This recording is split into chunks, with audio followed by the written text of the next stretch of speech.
வணக்கம். இன்னைக்கு நம்ம பார்க்கக்கூடிய பகுதி பெயரெச்சம், அதோட வகைகள். முதல்ல எச்சம் அப்படின்னா என்னன்னா, எஞ்சு நிக்கிறது. எஞ்சு அப்படின்னா முற்று பெறாம நிக்கிறது. அதற்கு பேர் தான் எச்சம்னு பேரு. இப்ப பெயரெச்சம். பெயரெச்சம் அப்படிங்கிறது முற்று பெறாத எச்ச வினைகள் பெயரை கொண்டு முடிந்தால் அது பெயரெச்சம். முற்று பெறாத எச்ச வினைகள், ஒரு வினை சொல்லு முற்று பெறாம இருக்கும். ஸோ அதான் முற்று பெறாத எச்ச வினைகள் பெயரை கொண்டு முடிந்தால் அவை பெயரெச்சம் எனப்படும். இதை நம்ம எப்படி ஷார்ட்டாக கண்டுபிடிக்கிறோம் அப்படின்னா, ஒரு சொல்லோட, அதாவது முதல்ல உள்ள சொல்லோட கடைசி எழுத்து, நிலைமொழி வருமொழின்னு சொல்லுவோம்ல, நிலைமொழியை தான் முதல் சொல்லுன்னு சொல்லுவோம். ஸோ நிலைமொழியில கடைசி ஈற்று எழுத்துல அ உம் இந்த ரெண்டு சவுண்டு வந்தது அப்படின்னா அது பெயரெச்சம். ஓகேவா? இப்போ பெயரெச்சம் கால வகையில மொத்தம் 3 வகைப்படும். பெயரெச்சம் கால வகையில் மொத்தம் 3 வகைப்படும். இறந்த கால பெயரெச்சம், நிகழ்கால பெயரெச்சம், எதிர்கால பெயரெச்சம் சொல்லிட்டு பெயரெச்சம் கால வகையில 3ஆ பிரிக்கலாம். இப்ப இறந்த கால பெயரெச்சம் அப்படின்னா, படித்த மாணவன் அவன் படிச்சு முடிச்சுட்டான், அப்ப அது இறந்த காலம்.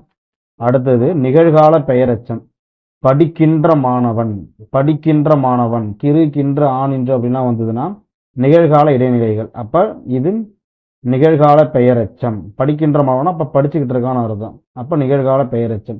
எதிர்கால பெயரெச்சம்னா படிக்கும் மாணவன், ஃபியூச்சர்ல வருது படிக்கும் மாணவன். இப்ப பெயரெச்சம் அப்படின்னா கடைசியில அ அல்லது உம். நம்ம படிக்கும் பொழுதே அந்த வார்த்தையை உச்சரிக்கணும், திருப்பி திருப்பி உச்சரிக்கணும். உச்சரிக்கும் பொழுது படிக்கின்ற, அப்ப கடைசியில ஆ சவுண்டு வருது. இந்த ராவை பிரிச்சா இரு குட்டல் ஆ, அப்ப ஆ இருக்குது. அப்ப இது பெயரெச்சம். படிக்கும் மாணவன், கடைசியில சவுண்டு வருது. அப்ப இதுவும் பெயரெச்சம் சொல்லிட்டு நம்ம என்ன பண்ணிக்கலாம், ஈஸியா ஐடென்டிஃபை பண்ணிக்கலாம். அதுக்கு அடுத்து பெயரெச்சத்தின் வகைகள். பெயரெச்சத்தின் வகைகள் மொத்தம் 4 இருக்குது. தெரிநிலை பெயரெச்சம், குறிப்பு பெயரெச்சம், எதிர்மறை பெயரெச்சம், ஈறுகட்ட எதிர்மறை பெயரெச்சம் அப்படின்னு சொல்லிட்டு மொத்தம் அது 4 வகைப்படும். முதல்ல தெரிநிலை பெயரெச்சம் அப்படிங்கிறது காலத்தை வெளிப்படையாக காட்டும் பெயரெச்சம் தெரிநிலை பெயரெச்சம். எக்ஸாம்பிள், படித்த மாணவன்.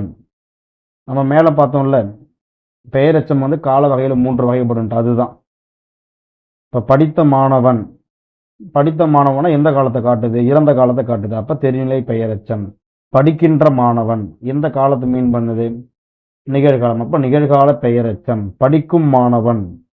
படிக்கும் மாணவன் எதிர்கால பெயரெச்சம். ஸோ இந்த மாதிரி காலத்தை வெளிப்படையாக காட்டும் பெயரெச்சம் தெரிநிலை பெயரெச்சம் எனப்படும். இந்த மாதிரி காலத்தை வெளிப்படையாக காட்டும் பெயரெச்சம் தெரிநிலை பெயரெச்சம் எனப்படும். பெயரெச்சம்னா முதல் சொல்லு. இப்ப படிக்கின்ற மாணவன் முதல் சொல்லு, இது இரண்டாம் சொல்லுன்னு சொல்லுவோம். முதல் சொல் நிலைமொழி, அதுக்கு அடுத்தது வருமொழி. நிலைமொழி ஈற்று எழுத்து ஆ சவுண்ட்ல வரணும். படிக்கின்ற, நடக்கின்ற, வந்த, சென்ற, இந்த மாதிரி வரும்பொழுது கடைசி எழுத்து நம்ம பிரிச்சோன்னா ஆ சவுண்டு வரும். ஸோ அந்த ஆ வந்தது அப்படின்னா அது பெயரெச்சம். பெயரெச்சம் கால வகையில 3 வகைப்படும். இறந்த கால பெயரெச்சம், நிகழ்கால பெயரெச்சம், எதிர்கால பெயரெச்சம். இறந்த கால பெயரெச்சம்னா படித்த மாணவன், கடைசி எழுத்து தா, இத்து குட்டல் ஆணு பிரியும். அதே மாதிரி படிக்கின்ற நிகழ்கால பெயரெச்சம், இதுவும் இரு குட்டல் ஆ அப்படிங்கிறது பெயரெச்ச விகுதி. இது படிக்கும் மாணவன் அப்படிங்கிறது பெயரெச்ச விகுதியில தான் வரும். பெயரெச்சத்தின் வகைகள்னு பார்த்துக்கிட்டோம்னா மொத்தம் 4 வகைப்படும். தெரிநிலை பெயரெச்சம், குறிப்பு பெயரெச்சம், எதிர்மறை பெயரெச்சம், ஈறுகட்ட எதிர்மறை பெயரெச்சம். இதுல தெரிநிலை பெயரெச்சம் அப்படிங்கிறது காலத்தை வெளிப்படையாக காட்டும் பெயரெச்சம். இப்ப படித்த மாணவன், படிக்கின்ற மாணவன், படிக்கும் மாணவன்லாம் இந்த 3த்துலயுமே என்ன பண்ணுறதுன்னா காலத்தை வெளிப்படையாக காட்டுது. படித்த மாணவன் படிச்சு முடிச்சிட்டான், இறந்த காலம். படிக்கின்ற மாணவன் நிகழ்காலம், படிக்கும் மாணவன் எதிர்காலம். இந்த மாதிரி காலத்தை வெளிப்படையாக காட்டக்கூடிய பெயரெச்சம் தெரிநிலை பெயரெச்சம் எனப்படும். அடுத்தது குறிப்பு பெயரெச்சம். குறிப்பு பெயரெச்சம் அப்படிங்கிறது ரொம்ப ரொம்ப ஈஸி தான். எல்லாமே காலத்தையோ செயலையோ உணர்த்தாமல் பண்பை உணர்த்தும். காலத்தையும் உணர்த்தாது, செயலையும் உணர்த்தாது. எதை மட்டும் உணர்த்தும்னா பண்பு தான். ஸோ கேரக்டரை பத்தி வரும். நல்ல மாணவன், தீய மாணவன், நல்ல பையன், கெட்ட பையன் அப்படின்னு சொல்லும் பொழுது இப்ப நல்ல கடைசியில ஆ அப்படிங்கிற பெயரெச்ச விகுதி வருது. நல்ல அப்படிங்கிறது அவனுடைய பண்பு, கேரக்டரு. ஸோ இந்த மாதிரி பண்புகளை வைத்து வந்தால் அது குறிப்பு பெயரெச்சம். காலத்தையோ செயலையோ உணர்த்தாமல் பண்பினை மட்டும் உணர்த்தும். எடுத்துக்காட்டு நல்ல மாணவன், தீய மாணவன் அப்படின்னு சொல்றது. அடுத்தது எதிர்மறை பெயரெச்சம். எதிர்மறையாக வருது, நெகட்டிவா வருது. பாசிட்டிவோட நெகட்டிவா வருது. இப்ப பாடும் பைங்கிளி அப்படின்னா அதுக்கு ஆப்போசிட் பாடாத பைங்கிளி. பேசும் பெண், பேசாத பெண். கேட்கும் செவி, கேட்காத செவி. ஸோ இந்த மாதிரி எதிர்மறையாக வருது. நம்ம படித்து பார்த்தாலே நமக்கு தெரியும் அது எதிர்மறை பெயரச்சம் அப்படிங்கிறது. எடுத்துக்காட்டு பாடாத பைங்கிளி. இப்போ அந்த பாடாத அப்படிங்கிறது எதிர்மறை சொல்லுது.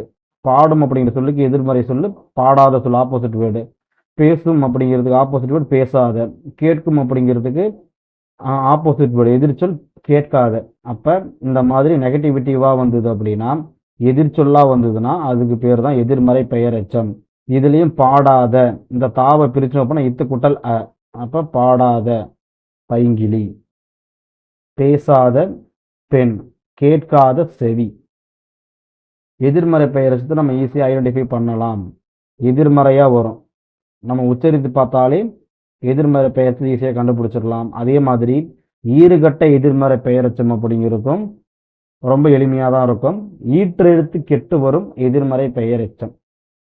இப்போ நம்ம மேலே பார்த்தோம்ல இந்த பாடாத, இந்த பாடாதன்னு இருக்கிறதுல தா அப்படிங்கிறது ஈற்றெழுத்து. இந்த தா கெட்டு பாடா பைங்கிலின்னு வரும். அதே மாதிரி பேசாத, இந்த தா அப்படிங்கிறது கெட்டு பேசா பெண் அப்படின்னு வரும். கேட்காத செவி, கேட்கா செவி அந்த மாதிரி வரும். அதாவது ஈற்றெழுத்து கெட்டு வரும் எதிர்மறை பெயரெச்சம் ஈறுகட்ட எதிர்மறை பெயரெச்சம் எனப்படும். எடுத்துக்காட்டு பாடா பைங்கிளி, வாடா மலர், செல்லா காசு. இது எப்படி வரும் அப்படின்னா ஆக்சுவலாக பாடாத பைங்கிளி என வரும். வாடா மலர், வாடாத மலர். செல்லா காசு, செல்லாத காசு. இதில் பாடாத, வாடாத, செல்லாத இந்த மூணுலையும் த அப்படிங்கிற கடைசி ஈற்றெழுத்து கெட்டு வரும். கெட்டுனா அந்த வார்த்தை நீங்கி போயிடும். நீங்கி போனால் வெறும் பாடா அப்படின்னு மட்டும்தான் இருக்கும். அப்போ பாடா பைங்கிளி, வாடா மலர், செல்லா காசு அப்படின்னு வரும். ஸோ ஒரு சொல்லோட அந்த முதல் நிலைமொழியோட ஈற்றெழுத்து கெட்டு வரும் எதிர்மறை பெயரெச்சம் தான் ஈறுகட்ட எதிர்மறை பெயரெச்சம்.